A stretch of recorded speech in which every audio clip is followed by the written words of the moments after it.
Right now on Good Day, newly released guidelines for child and teen HPV vaccines could force you to have that chat, and we're talking about earlier than expected.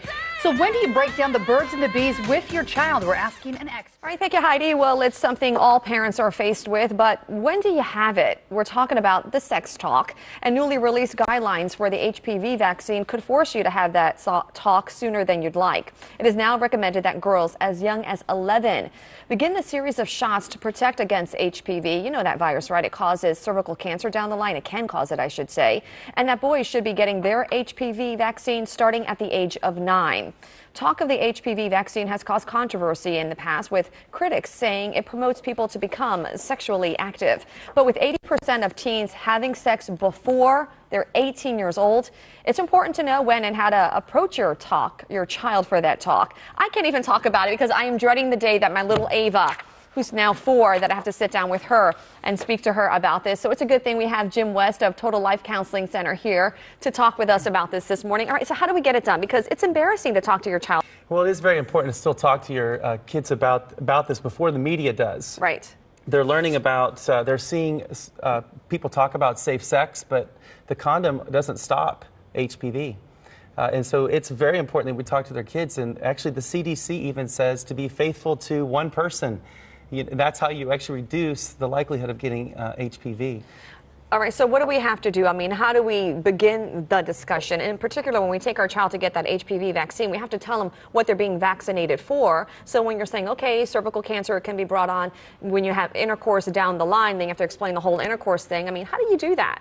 Well, if girls are being told to take it around 11, right. That's when we recommend talking to girls anyway about sex. But boys getting at the HPV virus vaccine at 9, you don't talk to boys usually until about 12. But because of pornography, kids are being more exposed to things. Parents are watching Sex and the City, Gossip Girl, The Hills with their kids.